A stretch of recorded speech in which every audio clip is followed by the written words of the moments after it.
Selamat sore, kita hari ini akan belajar tentang PBB buta dengan cerita. Sambil dengan cerita, orang ini akan melakukan beberapa gerakan tentang PBB. Oke, anak-anak sudah siap? Kita lanjut ke lapangan. Oke, siap? Siap? Hah? Oke, silakan tutup mata ya. Kita mulai.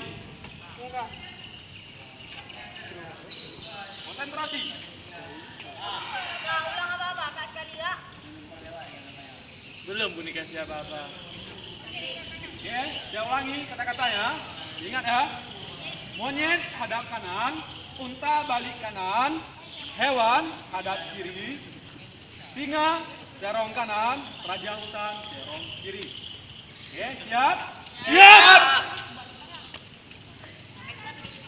Pada suatu perayaan pesta besar untuk menghormati sang singa,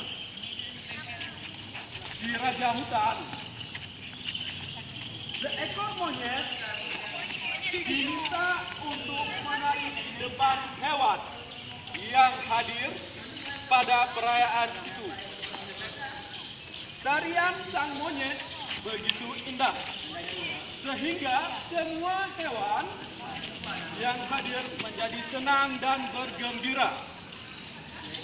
Pujian yang didapatkan oleh sang monyet membuat seekor unta yang hadir menjadi iri hati. Ia sangat yakin bahwa ia bisa menari seindah tarian sang monyet. Bahkan mungkin lebih lagi. Karena itu, ia maju ke depan menerobos kerumunan hewan yang menonton tarian monyet. Dan sang unta mengangkat kakinya yang depan memulai menari. Tapi unta sangat besar. Itu membuat dirinya kelihatan konyol saat menendang-nendang kakinya ke depan dan memutar-mutar lehernya yang kaku dan panjang. Selain itu, sang unta sulit untuk menjaga agar tapak kakinya yang besar tetap terangkat ke atas. Akhirnya, salah satu tapak kaki yang besar hampir mengenai hidung raja hutan. Sehingga hewan-hewan yang jengkel